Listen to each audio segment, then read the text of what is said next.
Welcome to Successful Living with Bill Knapik. Every week we talk about success and everything that goes along with it. You'll learn the principles of success, how to achieve success, and learn to overcome challenges that may be getting in the way of success in your life. You'll hear from Bill Knapik, a radio personality and business development expert, along with insight from special guests. If you're ready to find your path to success or take the success you're enjoying to the next level, stay tuned. Successful Living with Bill Knapik is on right now. And welcome to the show, Successful Living with Bill Knapik. I am Bill Knapik, and I am going to be with you today. We're going to talk about public speaking. It's a great subject, and we want to bring forth that whether you are listening here in Houston, Texas, anywhere else, we think you're going to enjoy the show, especially with this topic, because I believe it applies to everybody. So we're going to talk about public speaking tips. First of all, I'm going to define public speaking. What is public speaking? I'm talking about whether you speak to 2 people or 1,000, anywhere in between. So we're going to just use that today as our definition of public speaking. And I'm going to also tell you that there are several levels. I don't care what level you are at now. You may be a gifted public speaker. You may be struggling. But let me bring forth a few ideas of different levels. First of all, the top level, we could say that top public speaking person is inspiring. Coming down a little bit, they're influential. You could be a memorable public speaker. You could even be a crowd pleaser. You could be someone that's just competent, that gets by with a speaking engagement, whether you're talking, again, to 10 people, 2 people, or 1 million people. It doesn't matter. You could be just getting by, or you could be really powerful, or you could be at the very bottom of the spectrum, and that is when someone says, hey, would you say a few words? You're saying, absolutely, no way. So that is the very, very bottom. So whether you are at that very bottom level, again, anywhere in between, I think we can help you here today. So I'm going to say that one of the first things to think about to improve wherever you're at, first of all, you should have a desire and an awareness of the power of public speaking, the power of words. It's gigantic. They can move mountains. But the very first thing I'm going to encourage you to do is think big. So whether you are at that very bottom level, I believe if you reach forward to say, hey, I'm going to be a great public speaker, think big. I have a little dog, Elvis. He's 14 pounds. But let me tell you, this little guy, he thinks big, and he gets a lot of stuff done. He gets me to do things and people around him to do things that you wouldn't believe that a 14-pound little dog can do. So sometimes he bites off more than he can chew, but he thinks big. So let's set our goal as we think about where we are at on that public speaking level platform, however you want to call it. Wherever we are at, let's think about going to the next level and the next level and beyond that. And we do that also by practice. I'm going to encourage you along the way. One of the keys to great public speaking is beginning or taking it to the next level. If you're talking to a group of 10, go to a group of 100 if you can. Find opportunities where you can speak in public to people. So look for those opportunities and say yes. You may be someone out there where someone has asked you to speak in public or to be even on a radio show or something else, and you said because of your fear, you have declined that opportunity. So let's also be aware the power of words and communication. Think about it in your life, my life. Have you ever been moved into action by words or a great presentation, either on TV or in person or even a sales presentation? Think about those people and those opportunities that have moved you. So if you're doing presentations, this is great information for you. Or if you would like to, think about all the applications in your business where if you were really good at public speaking, you're going to excel and you're going to also have a better time in life and in what you're doing. So to make the most of this session, let me tell you, listen. I'm going to bring forth some great ideas that are not just my ideas, but things along the way that I've picked up. I've been a student of public speaking for many, many years, and I've observed some of the greats out there. So listen like I do, observe, and then practice. Very first thing, I may say this several times, but as you speak in public, as you practice, always record yourself. If you speak even for a 2-minute presentation, sometimes there's times where you're going to speak to people for 2 minutes, an hour, or whatever it is, always record yourself, because by recording, you're going to find yourself saying things that you wouldn't want to say the next time you do. So it's going to help you improve. So always record yourself. So Once again, public speaking is for two or more. That's how we're defining it today. I mentioned the word fear. Some people are afraid of public speaking. So how do we overcome this? Just do it. In fact, they say, I think it's some studies say it's the number one fear people have. Death is right there with it. And some people say it's the number two fear that people have. However, it is fascinating that people are afraid to speak in public. So if you are one of those people, I'm going to encourage you today, get out there and overcome your fear. The only way we overcome fears is by doing what we fear. So this is a great thing.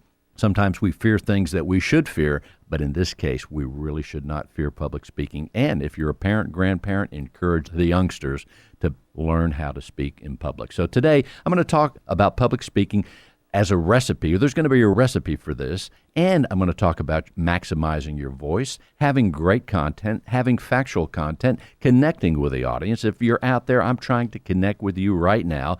I'm going to talk also about using humor, how important that is. It's the ace in the hole, as I like to call it, and the life application stories that we weave in, and it's even called storytelling as we put stories around the facts. Also, differentiating ourselves. That's very important. Sometimes using visual aids. And if you have opportunities to speak on the radio, I'm going to give you a few tips on that as well. And also just a few tips on video and YouTube, things like that. Now, I said presentation. First of all, public speaking, your presentation, however long, is really like a recipe. And we can put together in that recipe, you're going to have the length of the presentation, however long it is, 2 minutes, 1 hour, 15 minutes. Some people say that 17-minute time frame is really a great time frame to get things through, like in TED Talks, if you're familiar with that. So you're going to have a length of presentations. You're going to have an introduction. You're going to welcome people. Humor. Think about using humor. I'm going to get into that in a little bit as well. The content, having the meat, the facts that you want to present and get those out.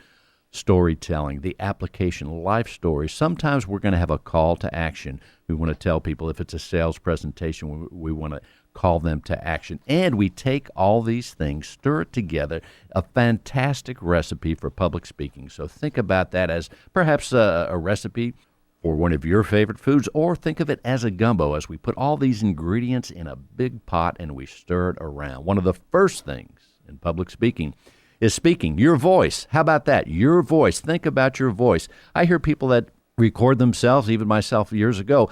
You record yourself and you say, that's not me. Or you're saying, hey, how could that be me? And right away, we may not like the way we sound. So I'm going to encourage you, however you sound. We don't want to sound the same. All of us don't want to be the same. We don't want to be robots, no doubt about it. But our voice is so important. Certainly our choice of words, the power of words. We mentioned that a minute ago. But think about your voice as it's standing alone.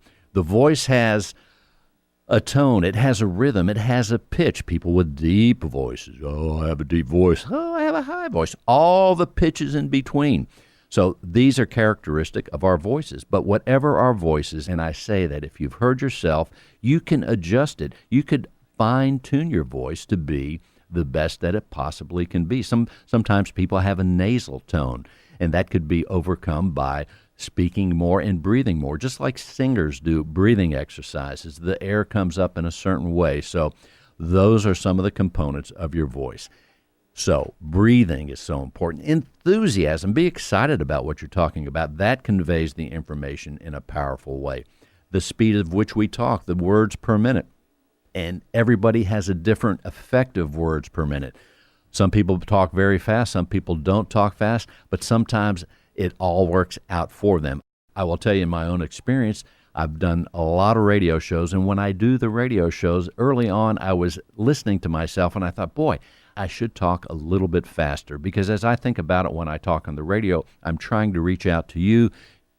You may be in your car, you may be in your home, by the computer, wherever you are. I just think that the attention span of people is so short that for me, I talk a little bit faster than I normally would in real life. So, real life, this is real life. So tone, rhythm, pitch, and fine-tune your voice. Have that enthusiasm. Think about the words per minute. Here's another one, as I have a lot of guests on the radio through these years. When people step up to the microphone, don't whisper, project. And just another quick tip, if you're on a radio or something and someone says, you start talking, hey, is this on? You ever see someone walk up to the podium at an event and they tap the microphone, is this on? Yeah, it's on. Just start speaking and let the sound people take care of that if it's not on. So those are the things about your voice. Once again, all those things are very important. And again, I do encourage you to listen to yourself and learn with each time and fine-tune not just your voice, but your content. We're going to talk and break that down here a little bit as well. So the other part of this recipe of this gumbo is the content. You remember Joe Friday? He said, just the facts, man. Well, the facts are so important. So one of the things about the facts, we don't want to be dry and just bring facts forward to people. No, they're not going to listen. You want to do it in an entertaining way. And sometimes our voice is one of the vehicles that capture someone's attention. But it's all those things combined, really. And as far as the facts, it was Harvey Mackay that, here's a quote. He says, the best way to sound like you know what you're talking about is to know what you're talking about. Makes sense, doesn't it? It's logic. But you have to take this logic and season it so people are interested. You can't just give facts like Joe Friday did from Dragnet many, many years ago. And when I talk, I realize, too, no matter what the subject is, I may know certain things about that subject, but I know that there's people out there or people in a live audience that may know more about that subject or certain parts of that subject than I do. So if that's the case, that's great. You're not going to be an expert on everything, but whatever you bring forth, make sure it's right to the best of your ability, and then put it in that gumbo and season it. So make sure the content is correct.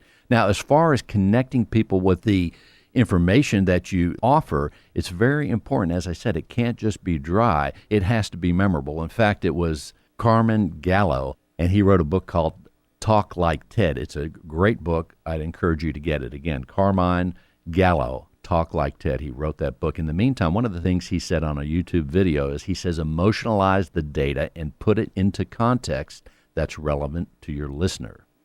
The example that he gives is that years ago when Steve Jobs introduced the iPod, he talked about he could have gone on and said, hey, this has 5 gigabytes of storage, and left it at that. But what he did, he put it into a picture where he says, this puts 1,000 songs in your pocket. So there's always a way to do that. Very, very important. Make it interesting. Just the facts, make sure just the facts are presented in a great way, but also that they are correct. Now, we connect with people. We talked about the voice. That's our tool in public speaking, along with body language, the amount of times we pause, things like that. So we want to connect. There's a lot of things going on. Public speaking in the context of this on the radio, you're just hearing me, but if I were talking, I would have body language that connects. Now, we spend a lot of time, here's an idea, too, of the power of public speaking. We spend a lot of time getting ready in the morning, putting on our makeup, all the things that we do to get ready and grooming and our picking the outfit, the shirt, for whatever the event is we're going to be. If it's a regular day, that's great. But we spend a lot of time getting ready in our physical appearance, right? However, what about our public speaking? That's so important too. So we should spend a lot of time, because that is also how we're viewed just in our day-to-day things and interactions with people other than even a public speaking event. So anyway, that's a word there. But connecting, many things are involved when we give a presentation, especially if we're there in person. So it's the voice, it's the body language, it's the content, it's the way we present ourselves. A word about humor. It is your ace in the hole, because people don't expect you to be funny, but if you tell a well-placed joke and it works, it adds great seasoning and interest to your presentation. If it doesn't work, no big deal. You keep moving on.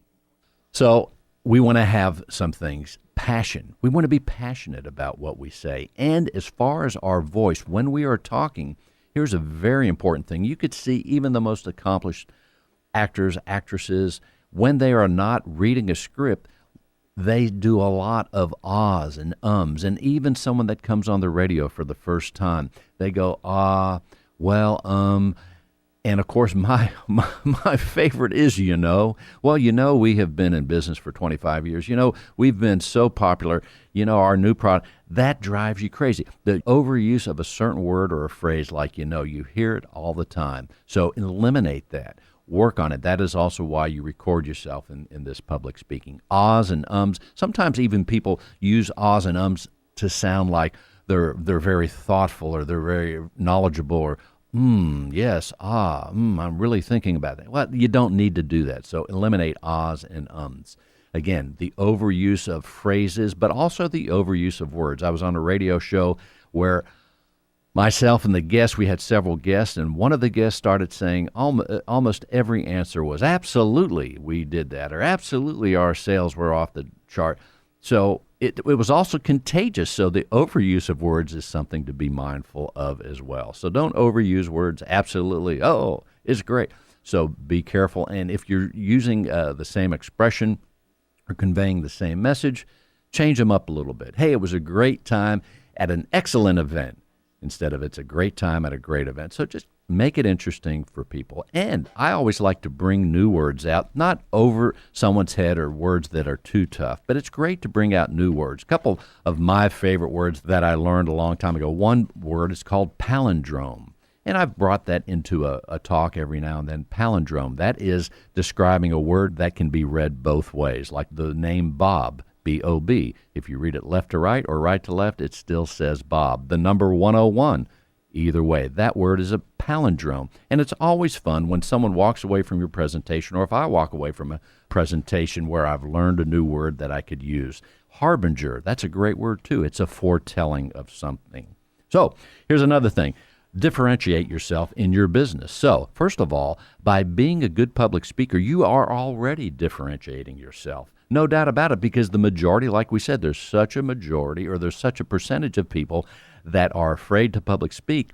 And then there's some that are just adequate or that just get by. So I would encourage you, if you get really good at this, right away, you are going to be different. There are even people that lead companies with mega salaries that are afraid and don't speak in public, and they give up speaking opportunities. So be a great speaker, and you can be by working at it. So stand outside of the crowd and work on this. Listen to YouTube videos and study great public speakers. Now, I'm talking on the radio right now to you, and here's a few radio interview tips. Now, when you're on the radio, speak into the microphone. I was on talking to a guest the other day, and their head kept moving around. Talk into the microphone. Remember the ahs and ums. Do not say ahs and ums. Just bring forth your content and be careful about the word you know. Talk into the microphone. Speak with passion, emotion that's appropriate to whatever your content is, and also be mindful of your speed. Indeed. Now, here's another thing, YouTube videos. I see people taking videos. First of all, taking videos, I'm going to use the iPhone. That's what I have. You see the people, they hold their iPhone up and down. When you take a video with that phone up and down versus horizontal, you're not going to get as much picture into it. So first of all, don't hold it up and down. You're going to take a better video. Hold it sideways, horizontally. Also, if you're going to do a video with your iPhone or other phone and you're doing it horizontal, that's great. But the microphone is at the camera, is on the device. So have an external mic so that you don't have a lot of that air in between. Be concise and consider when you put these YouTube videos out the attention span. So once again, a few recommendations. I'm going to say go to my YouTube channel. You can hear a lot of radio shows, a lot of interviews. A lot of my mistakes are on there, and a lot of my successes are too. Bill Knapik, Knapik radio shows. That's my YouTube channel. You'll find a lot of great content, not just from me, but all the guests that I've had on several radio shows. Real Estate Matters with Stuart Title, Successful Living with Bill Knapik, even sitting in on other shows. The book I would recommend as far as public speaking and also just great information. The book is called Talk Like Ted by Carmine Gallo. However, I do recommend that you go to YouTube and look on your computer and look at TED Talks, all the different talks and the topics there. But the book is called Talk Like Ted, Carmine Gallo. Now, listen to my shows. Explore other YouTube people. Tony Robbins is a great speaker. Become a student of public speaking. I can't say this enough, and that is record yourself, video yourself, but the recording of your voice is so important. And also listen to the radio. and TV, and watch when people do well when they're speaking in public, and watch when they misstep as well. So we learn from our mistakes. Nothing's perfect, but boy, I would encourage you, reach forth, try to be a great public speaker, work really hard on it, and you will enjoy yourself. And if you're speaking to groups of 10, 20, 2, whatever it is, I guarantee you, when you speak to just one or two, your communication will be so much better. It will improve your communication no matter what you do. So once again, a lot of great information there, and reach out, practice, look for those opportunities where you could speak in public. Say yes to those opportunities. Practice before you do so. Again, whether it's two people in an event with 2 people, 20, or whatever it is, look for those opportunities, and you will really enjoy yourself, and you will progress along the way. Can't be said enough. Record yourself. The iPhone especially is a great, great device, and there's a lot of great recording applications on there. The iPhone, iPad, whatever you use, you'd be surprised how well they record, especially for the purpose of getting better at public speaking. So once again, I want to encourage you to check out all the radio shows I'm involved with at Bill Knapik Radio Shows. That's my YouTube channel, Bill Knapik Radio Shows. In the meantime, until next week, we're going to have another great show. And thank you for listening, and I encourage you, you'll be really great. Look for those opportunities in public speaking. And until next week, successful living. You'll be successful by practicing and looking for great opportunities. Thanks for listening.